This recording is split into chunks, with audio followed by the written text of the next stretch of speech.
अपने बेटे और बहू को हेलीकॉप्टर से विदा कर पिता का सपना किया गजराज सिंह ने पूरा।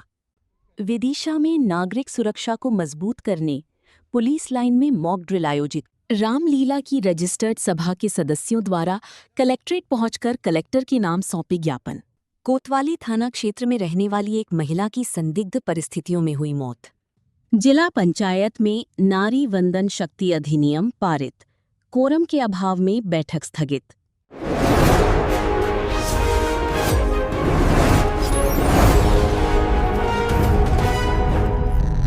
विदिशा प्रदेश के गृह विभाग के निर्देशानुसार नागरिक सुरक्षा को सुदृढ़ बनाने तथा आपदा एवं आपातकालीन परिस्थितियों में त्वरित और प्रभावी प्रतिक्रिया सुनिश्चित करने के उद्देश्य से विदिशा में एक महत्वपूर्ण मॉक ड्रिल का आयोजन किया गया।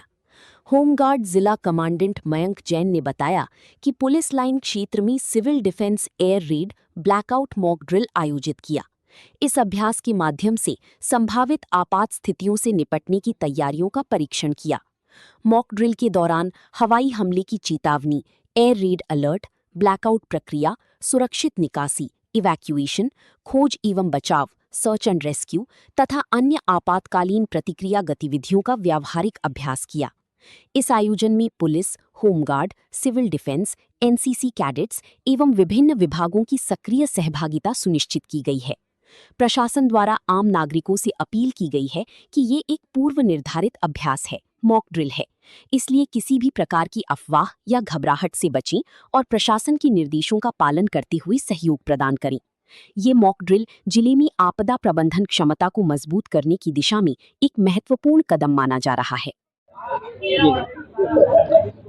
मध्य प्रदेश शासन गृह विभाग के आदेशानुसार आज हमने एयर रेड मॉक ड्रिल आयोजन किया था पुलिस लाइन में। इस मॉक ड्रिल का उद्देश्य था कि यदि देश में हवाई हमला होता है तो हम अपने नागरिकों की रक्षा कैसे करेंगे, कैसे घायलों को हम अस्पताल तक पहुंचाएंगे और किस तरीके से हमारी सिविल डिफेंस, आपदा मित्र, होमगार्ड, एसडीआरएफ, पुलिस की टीमें लोगों की मदद करेंगी।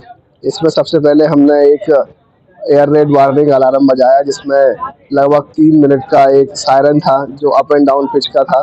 इसका मतलब होता है कि हमारे ऊपर हवाई हमले का अटैक हुआ है। दूसरा सायरन था, लंबा सायरन था, उसका मतलब है कि हमला हमारे बिल्कुल होने ही वाला है, बिल्कुल निकट है। और तीसरा जो सायरन था वो था हमारा हमला खत्म हो गया है, ऑल क्लियर है, अब हम लोग बाहर निकल सकते हैं।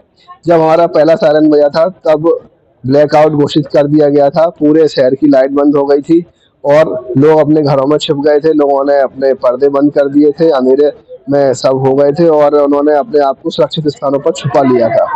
जो दूसरा हमारा सायरन था उसके बाद लोग अपने अपने स्थानों पर छुपे हुए थे, उसका मतलब है हमला हो चुका है या होने वाला है बिल्कुल जस्ट। और तीसरा जो सायरन बजा था उसके बाद लोग अपने घरों से बाहर निकले, घायलों को उन्होंने सुरक्षित स्थानों पर पहुंचाया, अस्पताल पहुंचाया, फर्स्ट एड दी। इस तरीके से हमने तीनों सायरन बजाकर लोगों को जागरूक भी किया और अपनी मॉक ड्रिल भी संपन्न की।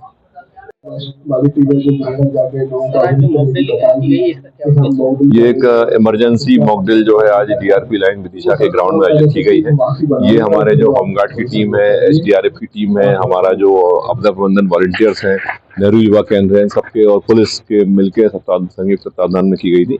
इस मॉक ड्रिल का आशय ये है कि जब और सिचुएशंस होती हैं तो उसमें कैसे ब्लैकआउट होता है, किस प्रकार से हमें उसको लोगों को गाइड करना है, कैसे जो है उसमें रिहर्सल होगी, किस प्रकार के सायरन के जो है कौशन होंगे। तो इसमें आज चूंकि हम लोगों ने कोर अपने ग्रुप में एक रिहर्सल करी है, जिससे जो कोर टीम है, जो जानकार ये सभी हमारे ट्रेंड लोग हैं, इन सबको आज कराई गई है ग्राउंड के अंदर। इनको तैयार किया गया ताकि अगली जो रिहर्सल होगी हम लोग थोड़ा सा उसको पब्लिक के बीच में जाके करने का प्रयास करेंगे। इस प्रकार से उसको बढ़ा के और पूरे शहर में इस प्रकार की रिहर्सल करने का हम लोग आगे कुछ दिनों में प्लान करने वाले हैं। तो उसको लेकर तैयारी शुरू की है और निश्चित तौर पर धीरे धीरे ही अलर्टनेस और अवेयरनेस आती है और इस प्रकार की रिहर्सल से। अपने बेटे और बहू को हेलीकॉप्टर से विदा कर पिता का सपना किया गजराज सिंह ने पूरा। आज सुबह एसएटीआई कॉलेज के हेलीपैड पर एक हेलीकॉप्टर लैंड हुआ। यहाँ हेलीकॉप्टर उतरना सामान्य बात थी, लेकिन आज का घटनाक्रम कुछ अलग था। दरअसल विदिशा में 28 तारीख को एक विवाह संपन्न हुआ था। उसके बाद आज दुल्हन की विदाई थी। उसकी विदाई इसी हेलीपैड पर हेलीकॉप्टर के जरिए की गई। विदिशा तहसील के अंतर्गत ग्राम घाटखेड़ी में रहने वाले गजराज सिंह ने अपने पिता बुंदेल सिंह का सपना पूरा करते हुए अपने बेटे और बुंदेल सिंह के पोते राज दांगी का विवाह बड़े उत्साह से किया। 28 तारीख को फिर वरमाला और अन्य कार्यक्रम किए गए। 29 तारीख बुधवार को सुबह विदाई हेलीकॉप्टर से की गई। बुंदेल सिंह खुद अपने पोती राज और बहू आकांक्षा के साथ हेलीकॉप्टर में सवार होकर घाटखेड़ी के लिए रवाना हुए। उनकी आंखों में आंसू भी थे। गजराज सिंह का कहना है कि उन्होंने अपनी बेटी को हेलीकॉप्टर में बिठाकर अपने पिता बुंदेल सिंह की इच्छा को पूरा किया है। इस दौरान भाजपा की पूर्व जिला अध्यक्ष और जिला पंचायत अध्यक्ष रही तूरण सिंह दांगी भी मौजूद थे। कैसा महसूस कर रही हैं आप? अच्छा महसूस कर रहे हैं। जी? अच्छा महसूस कर रहे हैं। आपको इतना अच्छा परिवार मिला, इसके बारे में क्या कहेंगी आप? हम बहुत खुशनसीब हैं कि हमें ऐसा परिवार मिला है। जी। हमने ऐसी कामना नहीं आकांक्षा की का थी। मतलब होता है मनोरम इच्छा, हाँ, अभिलाषा। हाँ। तो क्या आपकी इच्छा थी किसी ऐसी? इच्छा तो कुछ नहीं थी। जी। वो मतलब तो सब कुछ मिल गया, आकांक्षा इनाम कुछ है। हाँ। चलिए, बहुत धन्यवाद। आपके पिताजी ने दादाजी की इच्छा की जी, तो आप अपने पिताजी की जो भी इच्छा होंगी किस तरीके से आप करेंगे? वो उनकी जो भी इच्छा होंगी आने वाले समय में हम उनको जरूर पूरा करेंगे, फुल प्रयास करेंगे उनको पूरा करने के लिए। कैसा महसूस कर रहे हैं आप? बहुत खुशी लग रही है, बहुत मतलब उत्सुकता है कि हेलीकॉप्टर से बारात पैदा हो रही है। नाम है आपका? मेरा नाम गजराज सिंह दांगी। गजराज जी, आप कहाँ के रहने वाले हैं? क्या अवसर है आज जहाँ पर हवाई जहाज देखा जा रहा है? हम घाटखेड़ी के रहने वाले हैं जी। और वो हमारे दादाजी पिताजी की इच्छा थी कि एक पोते की बारात मैं हेलीकॉप्टर द्वारा विदाई कराऊं। अच्छा। हाँ। तो कैसा लग रहा है आपको यहाँ पर? बहुत अच्छा महसूस हो रहा है। और जीजाजी पूर्व जिला पंचायत अध्यक्ष तूरण सिंह दांगी एवं भाजपा जिला अध्यक्ष तूरण सिंह दांगी जी के प्रयास से ये कार्यक्रम सफल हुआ, उनके अमूल प्रयास से। अपना नाम बताया पहले। बुंदेल सिंह। दादाजी, आपके बेटे ने जो आपकी इच्छा पूरी कही के नाती जो है हमारे वो प्लेन से जाए घर पर, कैसा लग रहा है आपको? बहुत खुशी है। अच्छा, तो दादाजी आपने कभी सोचा था बचपन में या आपने बैलगाड़ी चलाएंगे। बैलगाड़ी चलाई? अब कैसा लग रहा है हवाई जहाज से जाएंगे आप? भाई खुशी दिखा रही है। अच्छा, अपना परिचय देता हूँ। मैं तूरण सिंह दांगी पूर्व जिला पंचायत अध्यक्ष विदिशा। आज विदिशा के एसएडीआई के परिसर में खड़े हुए प्लेन के साथ क्या खुशी देखी जा रही है यहाँ पर? ये हमारे ससुर हैं सम्मानित श्री बुंदेल सिंह जी, घाटखेड़ी तहसील विदिशा। इनका एक सपना था, इनका एक बालक जब 5 साल का था तब इन्होंने एक सपना देखा, परिवार में बात की कि जिसकी शादी होगी तो इसकी दुल्हन हम उड़न खटोला से लेकर घर आएंगे, और उस सपना को आज ईश्वर ने साकार किया है। आज जो उनकी शादी हुई है रात में 28 तारीख को भंवर परिक्रमा हुई। इसके बाद में सुबह विदाई के बाद और आज उड़न खटोला के माध्यम से आज ग्राम घाटखेड़ी में दूल्हा दुल्हन दोनों को लेकर और वो भी उसमें सवार होकर साथ ग्राम घाटखेड़ी पहुंच रहे हैं। ये एक ईश्वर की कृपा है और हम ईश्वर से कामना करते हैं इनका जीवन वर वधू दोनों का ईश्वर की कृपा बनी रहे, सफल रहे और अपने जीवन बहुत खुशी से अपना जीवन व्यतीत करें। विदिशा की ऐतिहासिक रामलीला। विदिशा की ऐतिहासिक रामलीला 125 वर्ष पुरानी हो चुकी है। इसमें रजिस्टर्ड सभा के सदस्यों द्वारा रामलीला समिति द्वारा पूर्व में लिए गए निर्णय के खिलाफ आपत्ति दर्ज कराई है, जिसमें समिति ने जानकी कुंज को विसर्जन कुंड बनाने का प्रस्ताव पास किया था। इसी बात को लेकर रजिस्टर्ड सभा ने आपत्ति दर्ज कराते हुए समिति के पदेन अध्यक्ष और कलेक्टर के नाम लिखित यज्ञापन किया। कलेक्टर को संस्था के दौरान रामलीला के शहर प्रधान संचालक डॉक्टर सुधांशु मिश्रा के अलावा लीला दर्शन समिति के सदस्य, रजिस्टर्ड सभा के सदस्य भी मौजूद रहे। आप किस पद पे हैं और आज किस विषय को लेकर ज्ञापन दिया? मेरा नाम कीर्ति प्रकाश शर्मा, उपाध्यक्ष श्री रामलीला रजिस्टर्ड सभा विदिशा। आज जो हम ज्ञापन देने आए हैं, अभी विगत दिनों रामलीला मेला समिति के द्वारा ये जानकी कुंज का जो प्रकरण था उसमें समिति द्वारा ये पारित किया गया कि रामलीला की निधि से 62 लाख रुपए खर्च करके जानकी कुंज को बनाया जाए उसमें। तो उसके माने हमारी रजिस्टर्ड सभा की जो मीटिंग हुई उसमें सदस्यों ने ये पाया कि भाई ये हमारे विधान के विपरीत है, इसलिए हम इस निधि से हम पैसा नहीं दे सकते हैं। उसी संबंध में कलेक्टर महोदय से, जो कि हमारे रामलीला मेला समिति के अध्यक्ष भी हैं, उनको एक लिखित में हम ये निवेदन किया है कि इस पर विचार करें। विधान कब बना था, उसमें क्या प्रावधान? 1956 में ये विधान बना था और उस विधान के तहत ही रामलीला अभी तक चलती आ रही है। कल शाम को विमलाबाई नाम की महिला की मौत हो गई थी। उनके बेटे बाहर रहते थे। वो आज मेडिकल कॉलेज पहुंचे हैं। उन्होंने बताया कि उनकी मां की मौत होने की सूचना मिली थी, पर पिछले कुछ दिनों से बीमार थीं। छोटी बहन ने इलाज के लिए उन्हें भर्ती कराया था। इलाज प्रॉपर हुआ या नहीं, इस बात की जानकारी नहीं है। उसी की वास्तविक स्थिति जानने के लिए पीएम कराया जा रहा है। प्रकाश झा क्या डेथ हुई है आपकी? मेरी आंटी हैं। क्या नाम है उनका, क्या उम्र है? उन श्रीमती विमला झा और उनकी उम्र 68 ईयर। और मुझे जो है ना, मेरे आंटी, एक और आंटी हैं भोपाल में, उनका फ़ोन आया कि जो है ना आपकी आंटी, मतलब बड़ी आंटी का डेथ हो गया है। तो हम लोग सुबह यहाँ चले आए। कौन से हॉस्पिटल में? अटल बिहारी वाजपेयी। अभी पीएम हो रहा है? पीएम चल रहा है।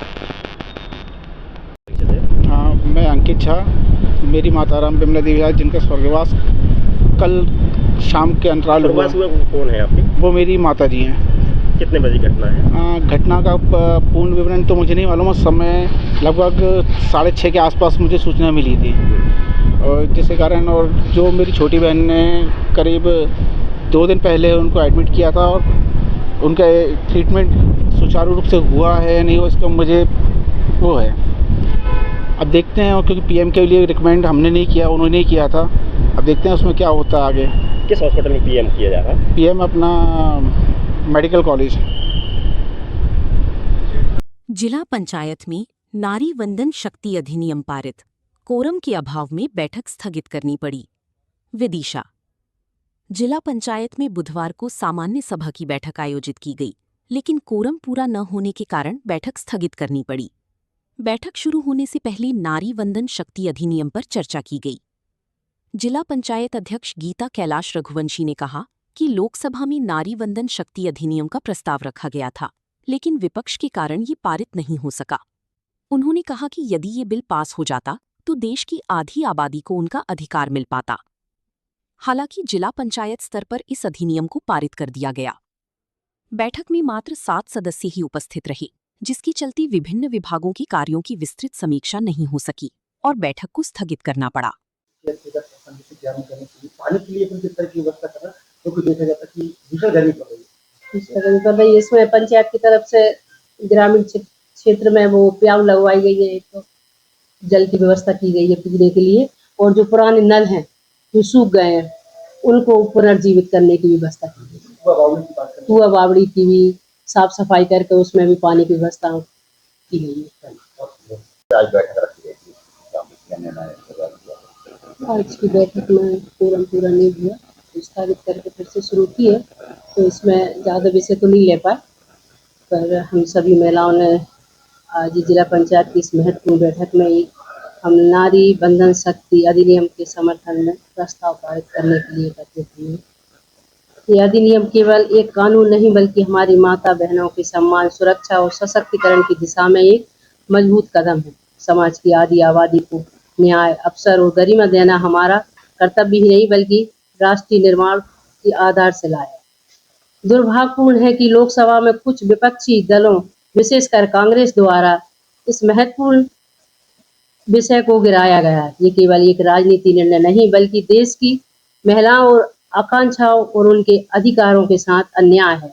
हम इसकी कड़ी निंदा करते हैं। जिला पंचायत के माध्यम से हम ये स्पष्ट संदेश देना चाहते हैं कि हम नारी शक्ति के सम्मान और सुरक्षा के लिए प्रतिबद्ध हैं। ये प्रस्ताव न केवल समर्थन का प्रतीक, बल्कि हमारी एकजुटता और संकल्प का प्रमाण है। आइए हम सभी मिलकर इस प्रस्ताव को सर्वसम्मति से पारित करें और एक सशक्त, सुरक्षित और समृद्ध समाज के निर्माण में अपना योगदान दें। जय हिंद, जय भारत। बैठक में 7 सदस्य उपलब्ध